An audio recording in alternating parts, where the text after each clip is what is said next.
Hello everyone, welcome to our interview and employer project with Solent Local Enterprise Partnership and the Careers and Enterprise Company.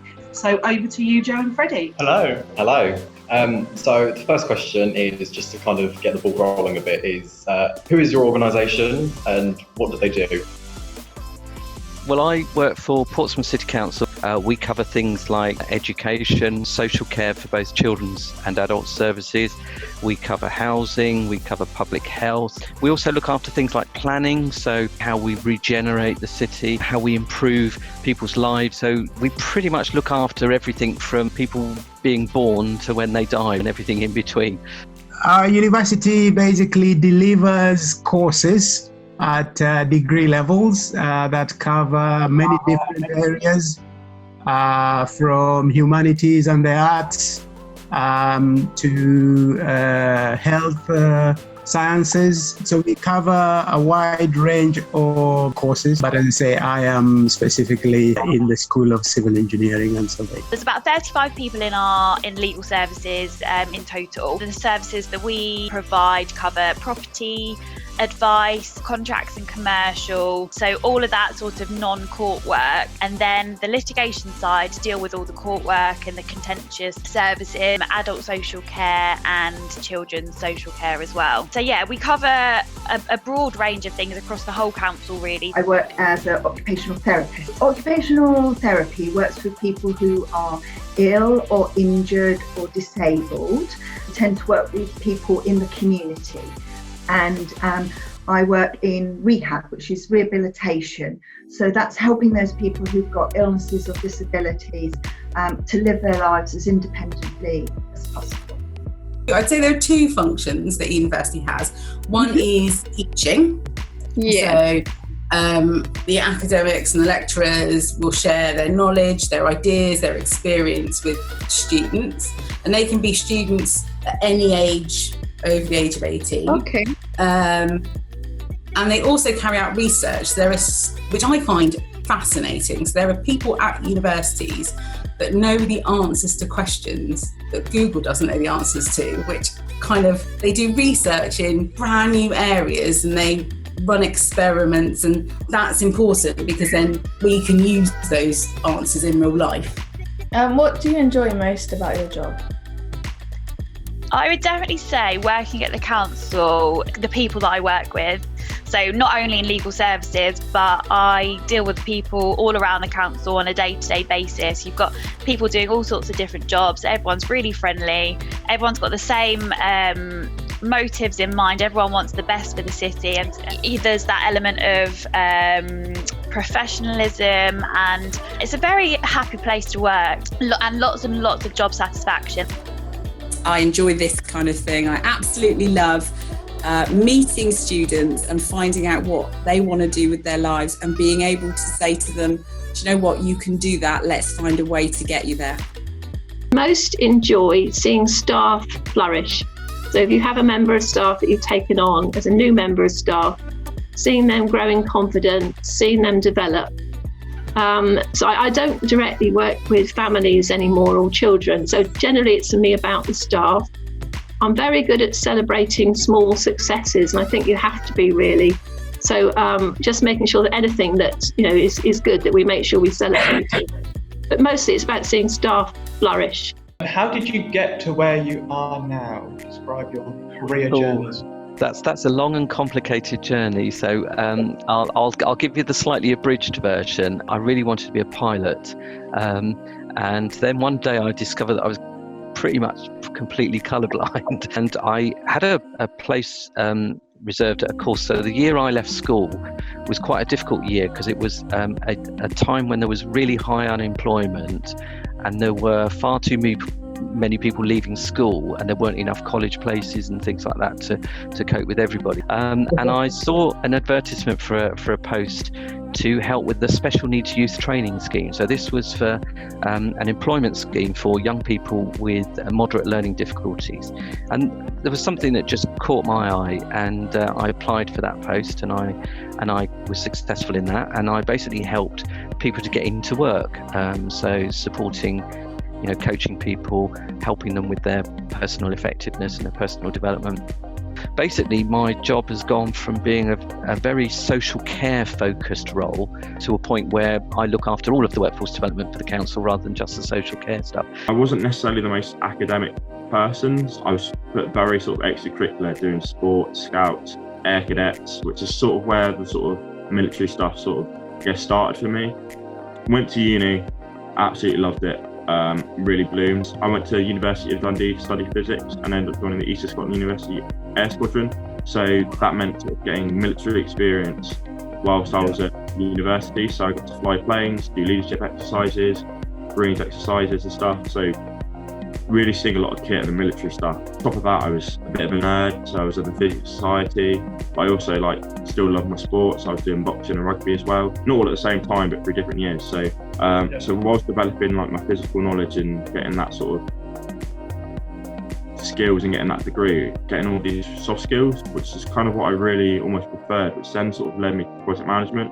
Yeah, I've never really changed what I wanted to do. I guess I wasn't exactly sure that I wanted to be a solicitor, and there are different routes that you can go down in law. So the police, for example, even if you've got legal qualifications, you can go into the police and things like that. So my mind was open as to the specifics, but I enjoyed law and the problem solving behind it and the analytical skills and things like that. And also I knew that even if I did start to study law and then decided against it, it's a qualification with quite a lot of transferable skills. So if I did change my mind, then it wouldn't be the end of the world, and I could use that as a platform to access something else, which I was quite wary of from the beginning. I started off by studying civil engineering at university. After that, I got jobs within the construction industry, working as a civil engineer and project manager. After which an opportunity came up to teach at the university, and I decided to make that switch. I graduated from university of my undergraduate 3 years ago, and then I did a master's degree, and then I did something called a sabbatical officer position at university. So you might have a student president at school. It's a little bit like that, but it's a paid full-time position. So I was responsible for sport, called the Vice President of Sport at my university. And that actually opened so many doors for me. It meant I was responsible for all 64 of our sports teams. I was responsible for, representing sport on a university level. And then from there, the experiences I had enabled me to get me the job that I have now, working for the University of Portsmouth. I did my degree and then a postgraduate qualification, my PhD. I did them both at the University of Portsmouth. I then found that there were opportunities here at the university where I could continue doing paleontology and continue doing teaching. Probably the most bizarre job I've ever had, I was employed to build giant models of flying reptiles. So these are like giraffe-sized flying reptile models we put on display in London back in 2010. And that's when I noticed there were opportunities at the university to start helping students and to support students. So that's how I've ended up doing that part-time. What skills and qualifications did you need to get your job? I'd say skills relevant to working in local authority. You have to be really, really organised because you've got lots of little things happening all the time. So you need to have strict time management with your diary, even just a case of managing emails and making sure you don't miss anything, making sure you don't miss deadlines. And I think you have to have quite good communication skills. Also, being able to convey quite complicated legal principles in a clear and concise way, so that can be fed down to teams and they understand the situation from a practical level as well as the legal principles that sit behind it, and they can then make decisions from that. So legal services, we're not decision makers, we're there just to advise the council and its officers. So we have to give them all of the information they need to then go away and make that decision on whatever it may be. BA systems do kind of competency and strength-based interviews, so quite a lot of it was kind of asking me questions where I've had the opportunity to take on leadership roles, where what was the most challenging thing I've done up to this point. So quite a lot of it, it's kind of drawing from things that you've done either in a day-to-day like classroom, what you've done at school, or if you've done work outside of your studies? Part of the stuff around social work, you learn a lot about yourself. You learn a lot about communication in terms of, if you think about the people with learning disabilities that I worked with, verbal communication wasn't always the right method, and therefore you had to break things down into easy read versions or use Makaton's sign language, and just be able to communicate information in a way that's easily understandable was really helpful. You need to be well organised and be able to prioritise as well as a social worker, so that all certainly helped. And just being able to relate to people, engage with people was really good. My university role has a lot of teaching, it has a lot of working with students, I do a lot of supporting students, but to actually have that expertise to do teaching, that does require you to go and maybe get a degree in a relevant topic. So the kind of teaching I do is teaching students anatomy, so I fall back onto my degree, which was in paleontology, where I learned a lot of anatomy to help me interpret fossil bones. One of the first requirements would be obviously the academic qualification. So normally somebody would have to have a degree from a university. In addition to that, somebody would have to have a professional qualifications. For example, I'm a chartered civil engineer. I'd say that skills are as important as qualifications. Skill-wise, you need to be really good at communicating, and you need to be a good problem solver. So you need to look at all the evidence you've got and decide kind of, who am I going to ask first? Do I need to contact a funding provider? Do I need to ask the person more questions? And then some of our team will have background in finance and banking. So they might have professional qualifications or qualifications from university to do with finance and banking as well. What are your top tips for a young person making career decisions today? Do something that you love now. You never know where you're going to end up.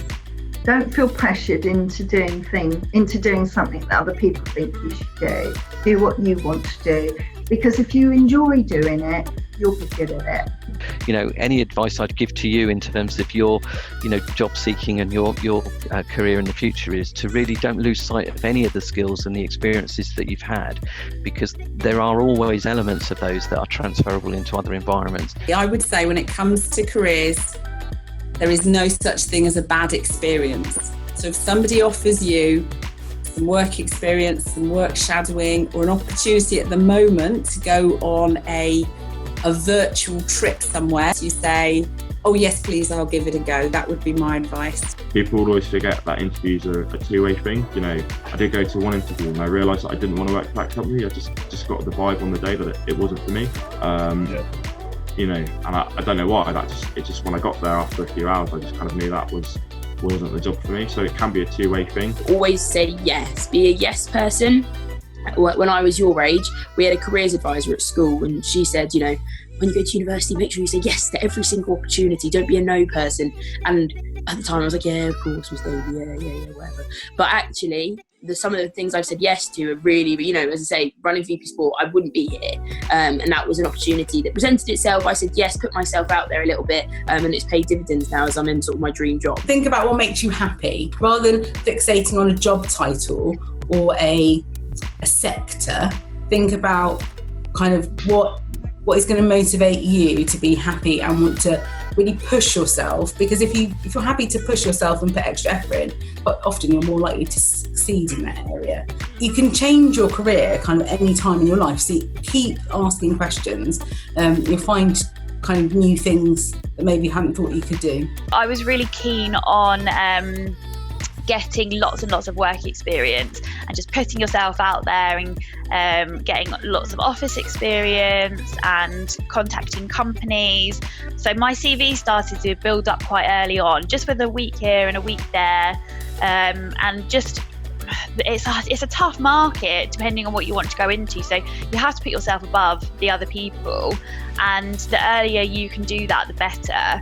So that definitely helped me, and I'd say that was quite a good top tip. But apart from that, enjoy the process, because you're in this for the rest of your life.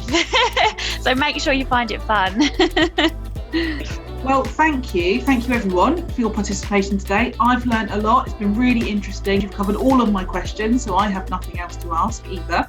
And I really appreciate your time for this as well. So thank you so much, everyone.